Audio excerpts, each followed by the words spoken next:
Reflexiones Amazónicas con David Landa.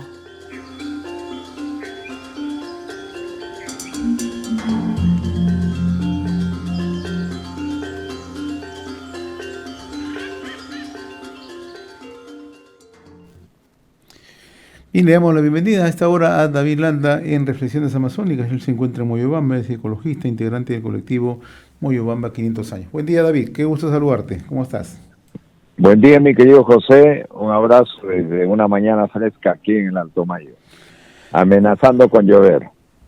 Bien, estamos en pleno proceso electoral y naturalmente siempre hay que ponerle atención a los principales temas que van a marcar la perspectiva de los próximos años en nuestro país, ¿no? Uno de ellos, naturalmente, sí es necesario contar con una hoja de ruta, con un plan amazónico, ¿no? ¿Qué piensas tú? Tú eres muy estudioso en la materia. ¿Es necesario tener un plan amazónico proyectado a un par de decenios y que esto de una otra manera coloque en los partidos, coloque en la opinión pública un tema tan prioritario como es la Amazonía? Gracias, José, por el tema. Y la verdad que nunca como hoy, en esta coyuntura electoral, mejor el título de esto de Reflexiones Amazónicas.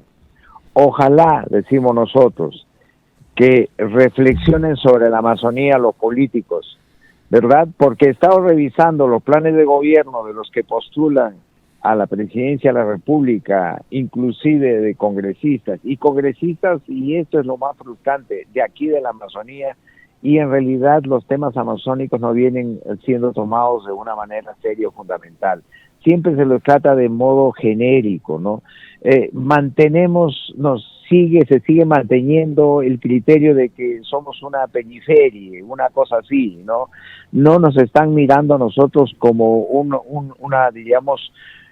espacio territorial inmenso, no densamente poblado, espaciado, con escasa población, pero nutrido densamente, de contenido biológico, de contenido recursos, y sobre todo de esa renta estratégica nacional, ¿no?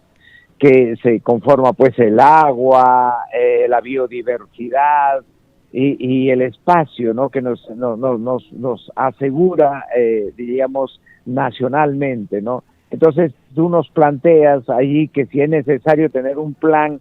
Sí, claro, nosotros necesitamos que de repente en alguno de esos planes de gobierno exista nítidamente definido un plan de gestión de la Amazonía, ¿no? Y dejar de ver a la Amazonía como una periferia lejana, para reconocerla como una infraestructura estratégica, agua, biodiversidad y seguridad, y que sostiene al país, y ahí hay algunas propuestas que nosotros tenemos para materializar este plan, mi querido José. ¿Cuál es la razón de fondo por la que el Estado peruano ha abandonado la Amazonía? ¿Es por incapacidad, decisión política?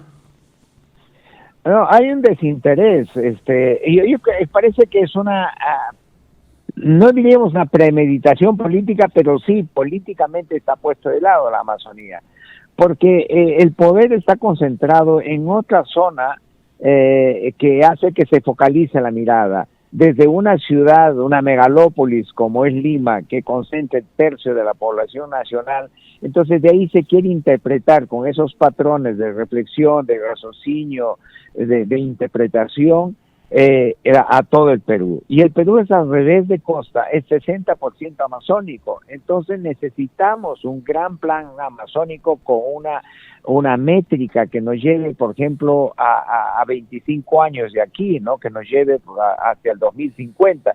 Y eso es lo que no tenemos, no existe. Hay un enfoque político, no diré premeditado, pero cargado en una área del territorio nacional, nada más, ¿no? Y hemos perdido. Sí. Sí, te escucho, David, te estamos escuchando. Sí, bueno, pensaba que se había cortado. No. Entonces, este plan amazónico, de repente proyectado en 2050, tendría que constituirse como una hoja de ruta, ¿no? Con metas obligatorias y mando único. Por ejemplo, nosotros decimos que debería establecerse un gabinete amazónico permanente, ¿no? Una instancia en la presidencia y Consejo de Ministros para que sectores como economía, salud y educación coordinen bajo indicadores de cumplimiento anual, que se aplique ahí unas métricas, ¿no? Y hay que hacer una reforma de justamente este financiamiento de las métricas tradicionales que tenemos, que están sentadas más en la densidad poblacional, sino que aquí nos vayamos nosotros a una métrica que tiene que ver el territorio, ¿no? Entonces, el costo por ciudadano atendido y el costo por kilómetro cuadrado cubierto, ¿no? Y eso que podamos medirlo después, posteriormente.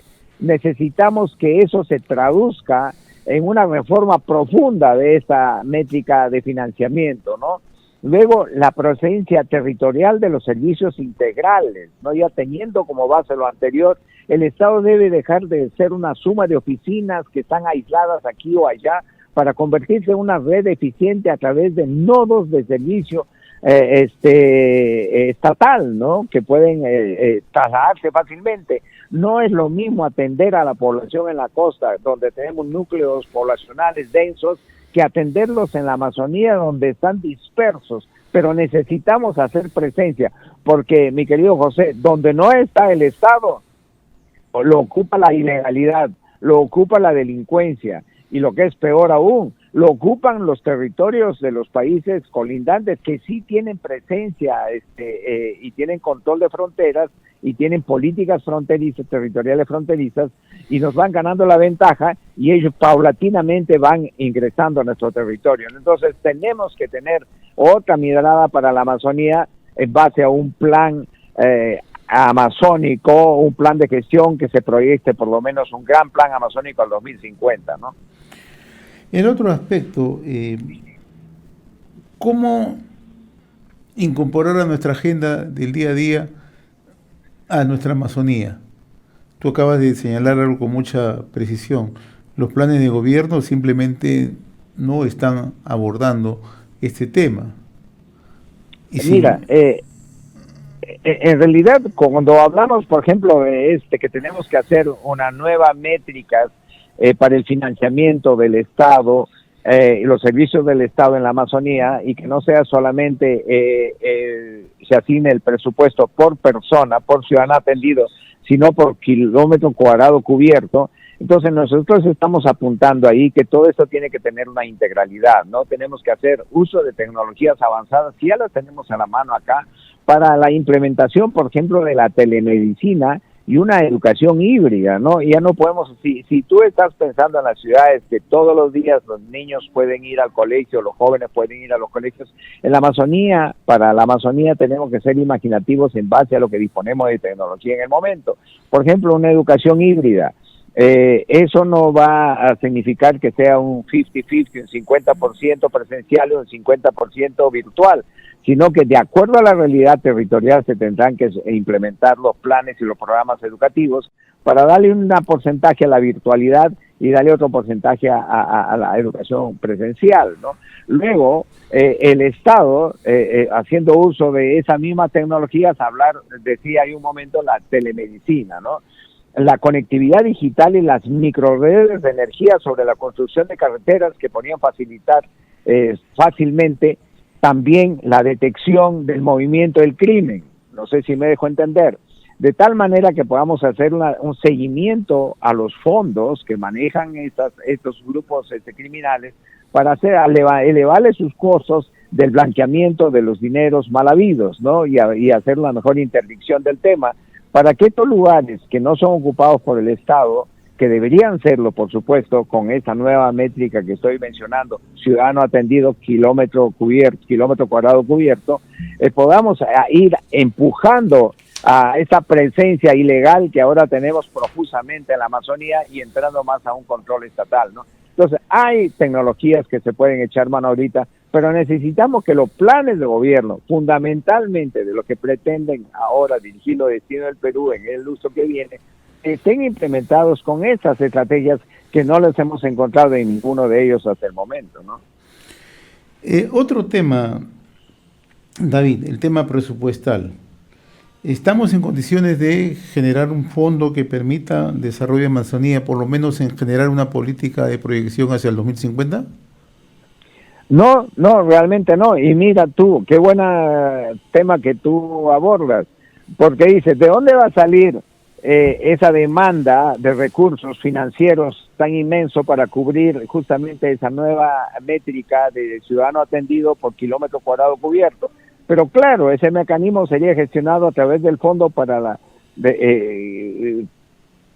Amazonía peruana, ¿no? Liderado por el Ministerio de Economía y Finanzas, que vendría de la cooperación internacional, ¿no? Hay herramientas de causa y deuda por naturaleza, o los servicios ambientales que brinda el bioma amazónico, 60% del territorio nacional, que es la Amazonía, son inmensos, ¿no? La fijación de carbono, que lo hemos hablado profusamente acá, los mercados digamos, los mercados voluntarios de carbono son muy dinámicos ahorita.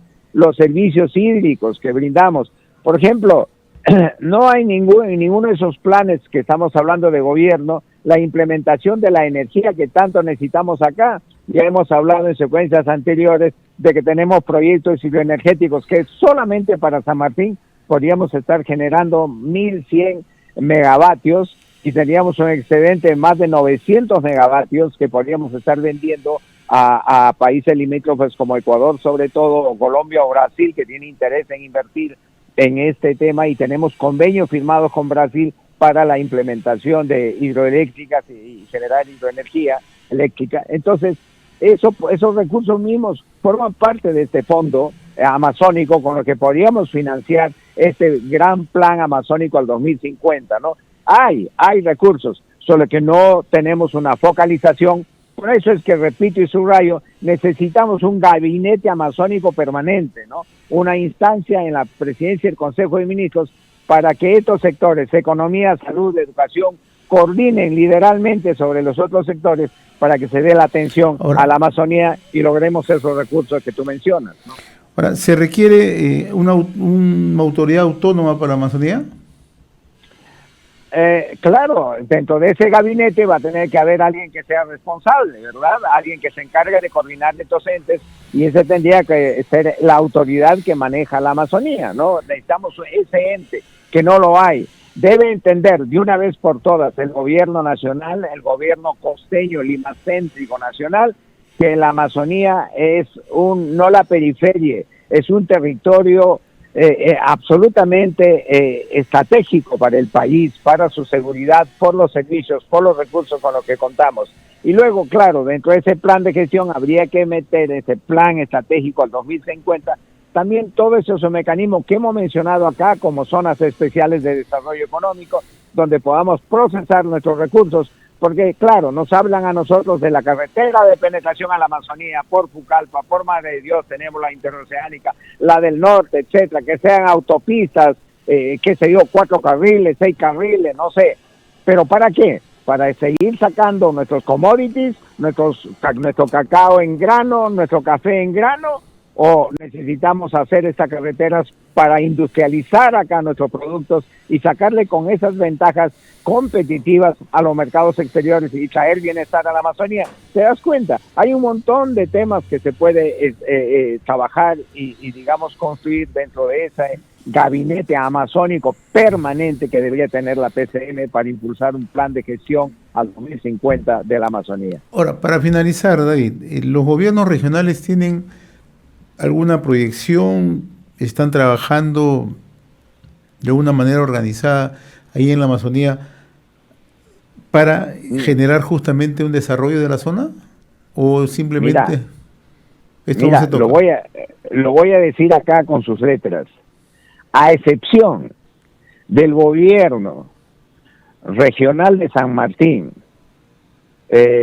bajo el liderazgo del señor César Villanueva en la Amazonía, en San Martín, que fue, creo, el único gobierno que le dio un enfoque de Estado al gobierno regional, todo lo demás se comportan como alcaldes regionales. Obrismo y puro obrismo, no políticas de gestión territorial, no políticas de Estado amazónico. Entonces yo creo que hay que los gobernadores regionales tendrían que escalar, superar esa visión de alcaldía, ¿no? Que está bien que lo tengan en su espacio de estado correspondiente, subnacional, provincial o distrital, tenía que superarlo, porque cada gobernante regional tiene que tener una mirada de estadista, y no lo tenemos, porque este Consejo Permanente Amazónico, ese gabinete permanente que proponemos nosotros, obviamente esos ministerios tienen que tener una coordinación fluida, dinámica, virtuosa, con los gobernadores regionales enmarcados en políticas regionales de acuerdo a sus espacios, ¿verdad?, territoriales. Eso es lo que no tenemos también por el otro lado. Si el Ejecutivo Nacional en los próximos, en estos planes de gestión de los que pretenden, adolecen de esa mirada precisa, quirúrgica para la Amazonía, así mismo estamos deficitarios en los que pretenden los gobiernos regionales en los espacios futuros. De repente, no sé, necesitamos una escuela política amazónica, quién sabe algo de eso estamos consiguiendo acá en Reflexiones Amazónicas, mi querido José. Muy bien, David, yo como siempre te agradezco la amabilidad de haber compartido estos minutos a través de Reflexiones Amazónicas desde Moyobamba. Saludos, David, muy amable como siempre. Un gran abrazo, muy agradecido como siempre a través tuyo, mi querido José, a todo el equipo de RCS. Es otra oportunidad. Gracias, conversamos con David Landa, ecologista integrante del colectivo Moyobamba 500 años en Reflexiones Amazónicas. Reflexiones Amazónicas con David Landa.